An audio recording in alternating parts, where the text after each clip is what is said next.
Barbara Payton wielded her beauty like a weapon, and Hollywood ate it up. If her name isn't well known today, it may be because of her disturbing end. But more on this later. Barbara was born in the city of Cloquet, Minnesota, on May 8, 1927. Life immediately dealt Payton a terrible hand. Her father was emotionally closed off and distant from Payton and her sibling, meaning her mother had to wrangle the kids all by herself. On top of being emotionally unavailable, Payton's parents suffered from a nasty drinking problem, something that later haunted Payton into adulthood. As little Payton grew up, one thing about her stood out: her nearly surreal beauty. At the young age of 11, Payton's family moved to Odessa, Texas, and immediately her looks became the talk of the town. Payton finally got the attention she craved, and along the way, she found out how to use her beauty to her advantage. Payton soon discovered that her beauty captivated men, and it allowed her to get nearly anything she wanted. For Payton, that usually meant seducing boys in order to get into movie theaters for free. She loved watching films, and soon began to fall in love with the idea of escaping Odessa and going to Hollywood to become an actress. Payton's rebellious nature earned her the ire of her father, but he feared her as well. In Payton's own words, "I think the day my father realized I was a girl, a real feminine girl, he became afraid of me." Her relationship with her father continued to grow increasingly rocky, even throughout her high school years. What Payton ended up doing next when she turned 16 certainly didn't make their relationship any better. In November of 1943, Payton eloped with her then boyfriend, a boy named William Hodge. Her parents immediately demanded that Payton annul the marriage. Shockingly, she accepted their demand with little fuss. But that wasn't the end of Payton's brush with married life. 2 years later, Payton tied the knot with someone that changed her life. In 1944, Barbara met John Payton, a decorated pilot. A year later, the couple eloped. This time, Payton's parents approved of the marriage, hoping that the pilot could control their unruly, adventure-hungry daughter. Payton, of course, refused to let anyone control her. If anything, she only got more wild. After Payton and her new hubby finished walking down the aisle, the two headed off for their honeymoon destination, Hollywood. As soon as Payton caught her first glimpses of the bright lights of Hollywood, she knew this was her home. She felt deep in her bones that she needed to find a way into the film industry. When her honeymoon ended, Payton had a disturbing surprise for her new husband. She sent the poor bewildered man home by himself. Payton was going to find a way to become a star. While staying at the Knickerbocker Hotel in Hollywood, Payton got her chance at acting. The elevator boy introduced Payton to Bobby Griffith, a casting director for RKO Pictures. At the end of the meeting, Griffith gave Payton the chance to learn acting at the RKO school, followed by a screen test a few weeks later. Payton threw herself into acting school and absolutely loved every minute of it. She practiced scenes from plays, listened to lectures on drama, and for once was an attentive student. The only thing that held her back was a strange, sudden illness that had her sick every morning. Still, Payton pressed on. When the day of the screen test rolled around, Payton was ready, until she suddenly blacked out on set. Payton later received some devastating news. She was pregnant. She burst into tears. Having a baby would completely put the brakes on her plan to be a film star. Griffith, who believed in Payton's talent, told Payton to have the baby and come back in a year. Although distraught, Payton did just that. The next year was a hard one for Payton. She wrote out her pregnancy and gave birth to a son, John Lee, on March 14, 1947. Not long after, Payton was already trying to find jobs in Hollywood again, which spelled doom for her marriage.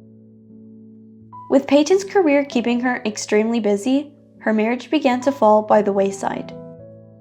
Payton's hyper-focus on self-promotion and networking left little room for her husband, and by July 1948, the two separated.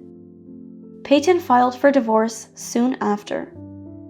Now free to do basically whatever she wanted, Payton decided to once again charm her way into becoming a movie star using any means necessary. Payton began hitting up the nightclubs along the Sunset Strip, networking with executives wherever she went. However, Payton soon came to a disturbing realization. She learned that networking wasn't as simple as sitting down with the executives for a professional meeting. Usually, networking involved going to bed with these executives in exchange for movie roles. Payton didn't let this stop her. In January 1949, Payton put William Gotts, an executive at Universal Studios, under her spell. He quickly signed her on and gave Payton her first film role in Silver Butte. While the film didn't exactly shoot her into instant stardom, Payton knew it was her first step towards fame. Pretty soon after Silver Butte, Payton got a co-starring role in a film noir called Trapped. It was a huge step up for Payton, but she wanted more. This drive led her to her next dangerous relationship. When Barbara Payton wasn't making movies, she traveled all over the country on publicity tours. During one of these tours, Payton met Bob Hope, beloved actor and known womanizer. This didn't faze Payton one bit. Instead, she came up with a devious plan. Payton used his taste for beautiful women to her advantage. They began an affair, which led to Hope setting Payton up in an apartment in Hollywood. As their relationship blossomed, Payton pressed Hope to be more generous towards her and more attentive. Hope never managed to satisfy Payton, and eventually, he grew sick and tired of her demands. Hope paid Payton off to end the affair quietly, but Payton didn't manage to end the relationship without suffering any ill consequences. Universal Studios ended up canning her because of the affair. But luckily for Payton, her rising stardom meant more roles were just around the corner. With 2 movie roles under her belt, getting her foot in the door of Hollywood's top film studios got much easier. In 1950, news reached Payton that Cagney Productions needed a blonde for the film Kiss Tomorrow Goodbye. For the role, Payton needed to embody Holiday Carlton, a seductive, sensual moll. Payton embodied the role both in front of and behind the cameras. She spent her time on set stumbling around and speaking informally with the cast and crew. With her newfound fame, Payton got her pick of film roles and her pick of famous men. Despite her critically acclaimed role as Holiday Carlton in Kiss Tomorrow Goodbye, Payton was in for a huge disappointment. Her next roles got her little attention. She appeared in Dallas in 1950, Only the Valiant in 1951, and Bride of the Gorilla that same year, but the movies were less than impressive. To compensate, Payton dated every big-name male star she could to bolster her fame. For a while, she viewed romance as purely transactional, until she met someone that changed her mind. That man was Tom Neal, who Payton described as a beautiful hunk of man. Payton discovered Neal was nearly the perfect man for her. While he wasn't particularly famous, he fulfilled all her other needs. There was just one thing that he refused to do for her. Although Barbara Payton and Tom Neal loved each other dearly, Neal refused to marry her. Payton's expensive tastes made her an expensive wife, and Neal just couldn't afford all the material things that Payton wanted. Disappointed, Payton left for New York to partake in a Broadway play alongside an actor named Franchot Tone. Payton hoped that being apart would cause Neal to have a change of heart. Instead, Payton received a proposal from someone else entirely. During her stint on Broadway, Tone ended up falling head over heels in love with her. Before long, he proposed. even though he knew that Payton's heart belonged to Neil. Payton held off, hoping that Neil might eventually propose, but that never happened. So Payton made a devastating decision. With a heavy heart, Payton accepted Tone's proposal, but her new fiancé insisted that the three of them talk it out first. Unsurprisingly, their meeting ended in disaster. Payton told the press that she was going to marry Tone and leave Neil for good. In September of 1951, the two officially wed, but instead of a fairy tale, it was a total horror story. Neil's intensity and mixed feelings over Payton's past caused a huge strain on the relationship, leaving Payton feeling anxious and strained. By the following year, the two split, and Payton went straight back to Neil. This relationship did little to improve her career. As soon as Neil landed in England, Payton went back to his side. But Payton's lover came with his own set of problems. Neil never settled down in one place for too long, and Payton, determined to follow him to the ends of the earth, left behind several promising roles in order to travel with Neil. During her travels, Payton managed to snag acting roles in small productions alongside Neil, such as The Postman Always Rings Twice and The Great Jesse James Raid. While Payton did well in these smaller productions, things changed when the pair returned to Hollywood. Neither Payton nor Neil found acting jobs. The two began fighting increasingly often, until they called it quits. Payton was alone once again, and things didn't end well for her. Payton's inability to find acting roles and her heavy drinking meant that her financial reserves ran dry once again by 1955. Payton couldn't curb her drinking though, despite her lack of funds. Eventually, a desperate Payton wrote a bad check to a supermarket in order to purchase large quantities of booze. In a humiliating turn of events, the authorities caught Payton and charged her with a $100 fine. From here, Payton's life continued to slide downhill.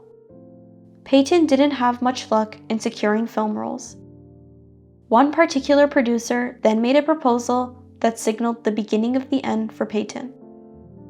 While on a date with this particular producer, Payton asked him point blank for a role in his next film. Instead, the producer made a disturbing proposal. He said that she should just sleep with him and he would pay her directly for her services. In need of cash, Payton accepted his offer. She told herself that sleeping with men for cash was going to be temporary, but she knew deep down that this was far from reality. This got her caught up with the wrong crowd. After sleeping with a string of men, Barbara Payton met a man she nicknamed Dick Fortune, who took a liking to her. Fortune wasn't just any ordinary man though. He was a powerful gangster in the gambling town of Searchlight, Nevada. One night, an official who owed her a favor asked Payton to meet with him. At their meeting spot, he gave her some grave news. The authorities were about to raid Fortune's properties in a few days. Afraid that the raid would land her in hot water, Payton slept with several men in rapid succession to make enough money to get back to Hollywood.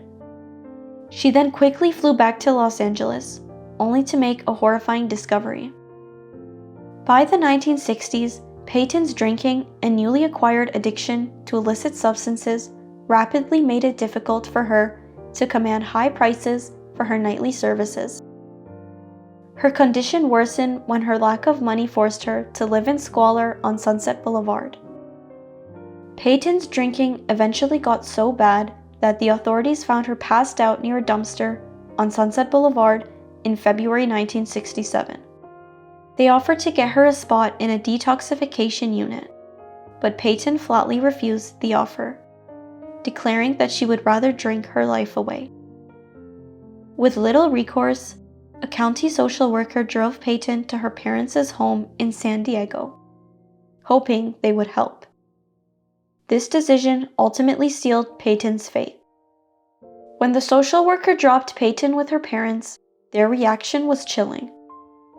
Far from helping Payton curb her heavy drinking, Payton's parents actually encouraged it. The three of them engaged in long drinking binges that only made Payton's condition worse. Payton even remarked to a neighbor that, quote, "I never wanted to be with them. I never wanted to see them again. But here I am, and I got all the booze I want." On May 8, 1967, after years of battling with her inner demons, Payton's heart and liver failed at the age of 39. They cremated her and interred her ashes in San Diego. Payton experienced the highest of highs and the lowest of lows, which cut her promising acting career short. Although her time on this earth was brief, many remember the actress as a gregarious individual who lived life to its fullest. If you enjoyed this Factinate video, give it a thumbs up and subscribe for more incredible stories. Want a say in who we cover next? Join our membership program through the link in the description for exclusive perks. Your support means everything to us. Thanks for watching, and we'll see you in the next one.